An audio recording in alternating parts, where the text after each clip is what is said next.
a WYFF News 4 sports special. I'm super excited, and how can you not be? Renewed expectations.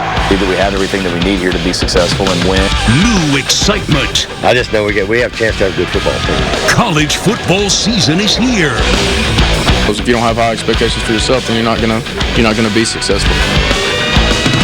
Now the countdown to kickoff.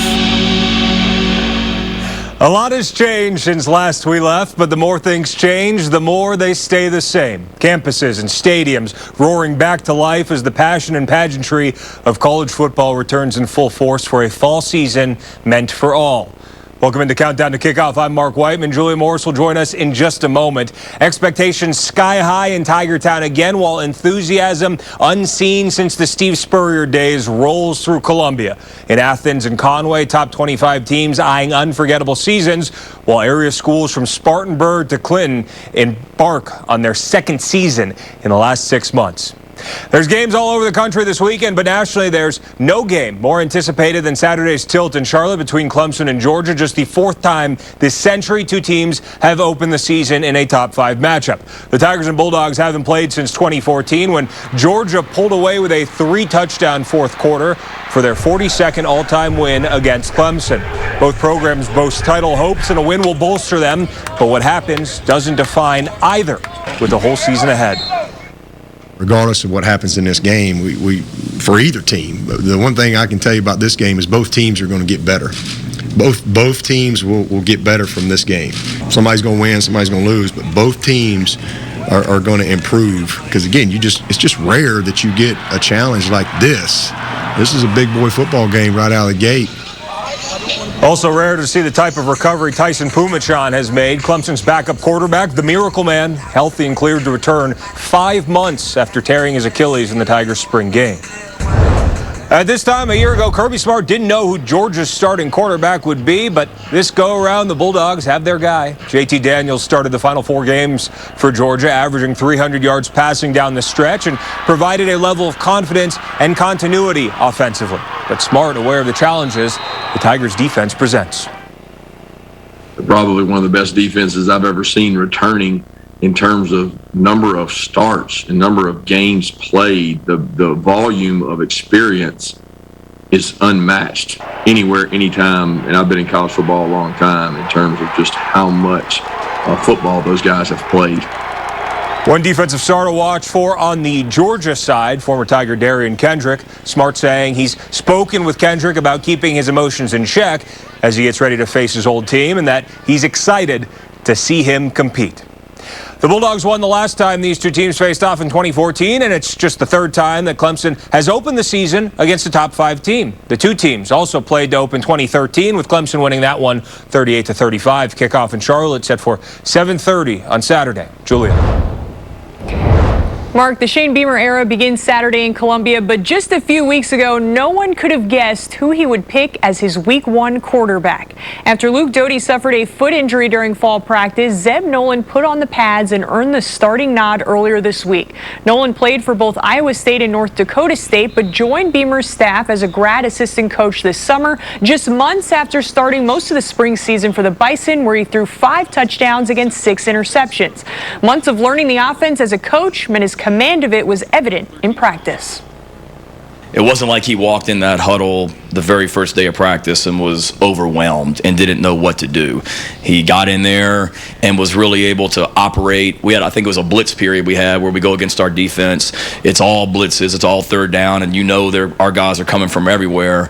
And he went out there and probably had the most impressive blitz period that we had as a team during preseason camp. Just knowing where to go with the ball, knowing where he was protected, knowing when to get rid of it. It was just really impressive. Beamer is optimistic Doty will be close to 100% healthy by next week. Beamer has also spoken a lot about how excited he is to see fans at Williams-Brice for the Gamecocks home opener. USC's season opener set to start at 7. Well, still to come, you'll find out how the Gamecocks' new head coach turned his lifelong dream into his reality. Plus, DJ Uiagalelei played behind the greatest quarterback in Clemson history last year. Now it's his time to shine. You'll find out why the sophomore is prepared to lead the Tigers offense this season. Straight ahead, you're watching Countdown to Kickoff. Stay with us.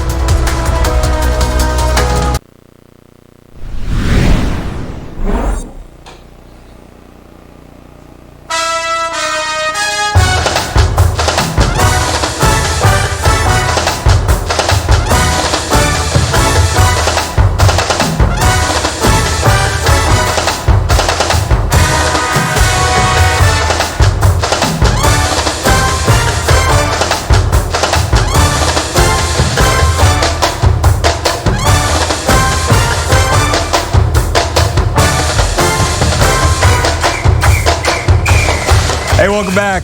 DJ Uiagalelei made headlines last month when he signed a landmark endorsement deal with Dr. Pepper to feature in their Fansville commercials. He's believed to be the first college athlete ever to partner for a national TV campaign. He's leading off the field and now officially leading the Tigers on it.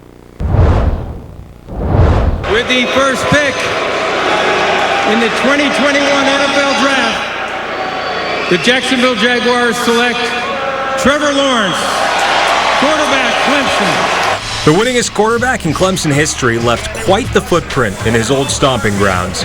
But if anyone can fill those shoes, why not a 6'5" budding superstar? He's a very confident kid. He has been a long time. A lot like Trevor. He's been in the spotlight for a long time. Clean pocket, fires end zone, touchdown, St. John Bosco. Coming into college, I want to be able to play games on a huge stage like this, and coming from high school playing on a big stage, be able to play on College Game Day versus Georgia is a huge accomplishment. DJ Uiagalelei, a.k.a. Big Cinco. Big size, big arm, big time talent. This kid has the strongest arm that I've ever coached, and he feels that. He has confidence in that. He's swinging that thing for real. Yeah, he's different. He's very unique, one of a kind. After a year's understudy, the former 5-star recruit and top prospect takes center stage with the keys to one of college football's highest octane offenses. For me, I want to be great, man. I want to be great. So it's as simple as that. I want to make sure that when I step out on the field, I'm ready to go, and that my teammates can be able to count on me. For the first time, it's his team, but his audition went beautifully. Touchdown, Tigers! Rallying the Tigers from 18 down against Boston College and rewriting the record books with more passing yards than anyone ever against Notre Dame after Trevor Lawrence tested positive for COVID-19.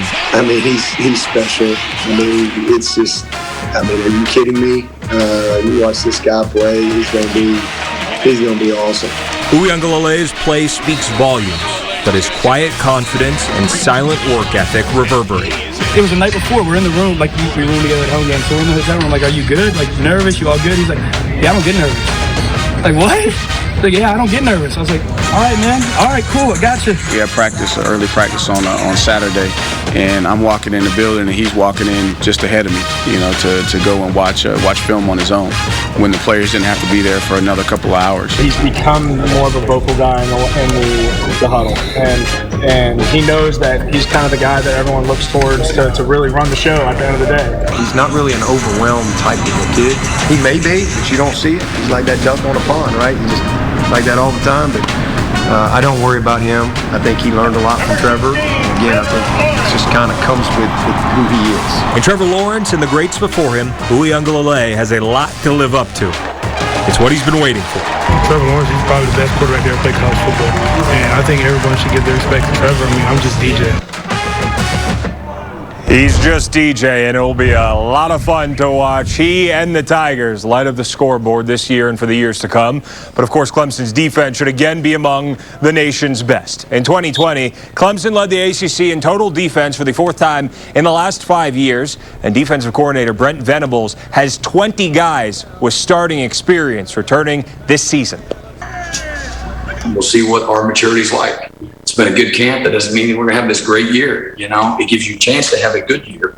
It gives you a chance to have a great year. You know, but there's still a tremendous amount of work to be done, and you literally got to earn it every single day. Venables saying leadership and humility are important for this team if it wants to improve over the course of the season. Tigers aren't the only team from South Carolina nationally ranked in the preseason polls. Coming off its best season in program history, Coastal starts the year ranked 22nd. The Chanticleers went undefeated in the regular season for the first time in program history and finished 11-1. CCU returns 19 starters from its Sun Belt Conference championship winning team, with veterans DeJordan Strong and Trey Carter saying the Chants' motto is just to get better every day. You know, the locker room, we see all that stuff, the high expectations, stuff like that, but that's fine because we have that for ourselves. If you don't have high expectations for yourself, then you're not gonna be successful. So we like all that stuff. We know pressure makes diamonds, and we're ready to play ball. We ain't focused on what happened in the past, nor are we focused on what happened in, 3 months from now, 4 months from now. We working towards that, so, each and every day we building our days up, building our 1% up. So 3 or 4 months from now, we already got 50% better. Quarterback Grayson McCall also wowed as a freshman, leading the Sun Belt in multiple passing categories en route to winning Conference Player of the Year.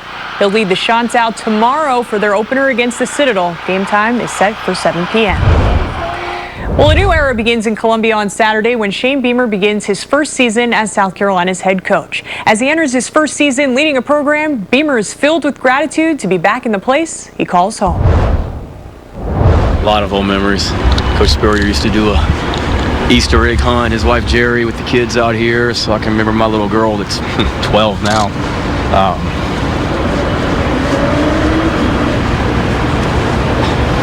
Collecting Easter eggs out here. Home is where the heart is, and for Shane Beamer, it was an emotional return to Williams-Brice Stadium. Last December, the Charleston native and former Gamecocks assistant was officially named the 36th head football coach in South Carolina's history. This is a dream job for me because you have everything in place to win here at the University of South Carolina. A state that I was born in, that I'm so proud to be a native of the state of South Carolina. Coaching runs in Beamer's blood. He's the son of College Football Hall of Famer Frank Beamer, who coached at Virginia Tech for 29 years. Shane even played for Frank and was a long snapper on the Hokies team that played in the 1999 National Championship game. Success never changed him. The way that he treated people never changed. I saw that, and it's real. In 2000, Beamer got his first coaching job as a grad assistant at Georgia Tech. Stops at Tennessee and Mississippi State followed. Then in 2007, Beamer joined Steve Spurrier's staff at South Carolina. In 2010, the Gamecocks won 9 games and captured an SEC East title. You have everything that you absolutely need to win here. We've done it before at a high level, and we're going to get back to that. I take great pride, like I said, in that Carolina logo on my chest and what this program and what this university means. This South Carolina program is in a much different place than it was a decade ago when it won 11 games. The Gamecocks are coming off back-to-back losing seasons, and they won just 2 games in 2020. In the SEC preseason media poll, USC was picked to finish second to last in the SEC East. When starting quarterback Luke Doty got hurt in fall camp, expectations from outsiders dropped even lower. I saw and heard a lot about how the hopes of our season hinged on the results of an MRI. Frankly, that's bullcrap. We've got a hell of a football team, and whether one guy's in or out, we got 117 other guys that are ready to step up no matter who's out. Beamer might be entering uncharted territory as he prepares for his first season as a head coach, leading a program that struggled in recent years. But no matter what adversity his team faces, Shane Beamer believes the future at South Carolina is bright. We're all competitors, and no one around here is happy about what's taken place the last couple seasons. And myself, our staff, and every player in that program is hungry to be better than what we've been. Looking forward to seeing how year one goes. Julia, thank you very much. 2020 was a strange season for FBS teams, but better than no season at all. The pandemic canceled most games at the FCS D2 and D3 levels, with Furman and Wofford among the many that played this spring. But North Greenville didn't get a game at all. Coming up, you'll find out how the time away has changed the Crusaders' mindset as they prepare for their first football game since 2019. Stay with us. You're watching Countdown to Kickoff.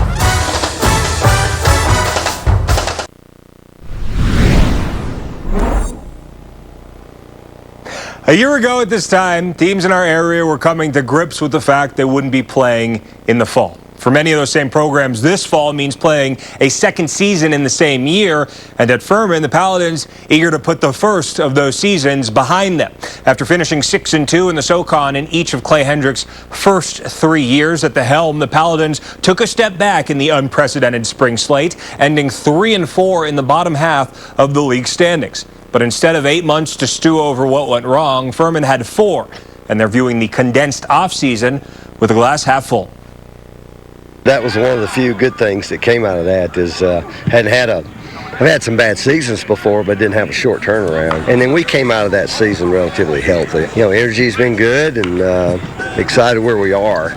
We're not where we want to be, but we're making progress. There is that feeling of disappointment from last season and feeling like we left so much out there on the field and out there on the table. So we do have a lot to prove. Dins open September 4th at home against North Carolina A&T and their brand new turf field installed earlier this summer. Prior to the pandemic, Wofford was a three-peat SoCon champ at the top of the conference. But after a spring season littered with injuries and an early opt-out, external expectations are lower than they've been in a while. The Terriers picked to finish 8th in the 9-team conference, according to league coaches in the preseason poll, which is the program's lowest ranking since 1999. Wofford's Josh Conklin saying his team isn't bothered by the preseason projections, but they're aware they enter this season as underdogs. It is what it is. I think you're as good as your record was. We didn't perform the way we wanted to last spring, so that's where we are. I always tell our guys what's the most important thing is where we're at the end of the season. Definitely good fuel to fire, keeps us motivated. But at the end of the day, I mean, we really don't pay much mind to what other people think about us. They could rank us wherever they want to be honest. But we're just looking forward to the season. Hopefully we can get out there and be successful. The Terriers open the season on the road at Elon Saturday. Game time set for 2 p.m. For the North Greenville football team, this season can't come soon enough. The Crusaders will play a game this fall for the first time in 2 years. NGU last played in 2019, finishing 3-7. This year, the Crusaders were picked to finish 7th in the Gulf South Conference. Regardless of standings or wins and losses, head coach Jeff Farrington saying this year, everyone is trying to enjoy each moment they get. End of July, you know, you start getting a little antsy. You start getting your wife might tell you that you're not focusing on some other things, and you're thinking that your thought process is somewhere else, and actually it is, because you're excited about football, and it's just that time to go. Energy is really high. We're definitely excited for the future. We're definitely just ready to get things kicking off on September the 4th. And put the family obligations on the back burner. It's football season. The Crusaders play Limestone at home in their season opener on Saturday. Just like NGU, Limestone didn't play last fall, and the Saints had 3 of their 7 games canceled this spring. But head coach Brian Turk is grateful for the experience it provided his young team as the Saints begin their quest for the first winning season in the program's short 8-year history. The spring, we use that as a great opportunity for our kids. We were really young in the spring, and we got a lot of freshmen, a lot of guys, a lot of opportunities. That's the part that I was really excited about. Whatever our record was in the spring, you know, no one's ever going to remember that. But what we got out of it was, hey, we had some 2-minute drills. We had some overtime games. We had to play some really good critical moments. So taking that and then putting it in our back pocket to use it for this season will be huge for us. Day in and day out, we have competition on the field and off the field. Like I would say, when somebody get beat, you know, they hold them accountable. You know, they'll point them out and they'll tell them, like, hey, I just beat you this rep. What you going to do on the next rep? Turk wants his team's offensive identity to be rooted in the run game. Jerkoya Patton will be a big part of that. The senior from Charlotte, already the program's all-time leading rusher. Mark? Back in May, the Presbyterian football program hired a new head coach, and the move gained national attention. You'll find out what makes Kevin Kelly different from every other coach in the country. That's straight ahead. Stick with us. You're watching our Countdown to Kickoff special.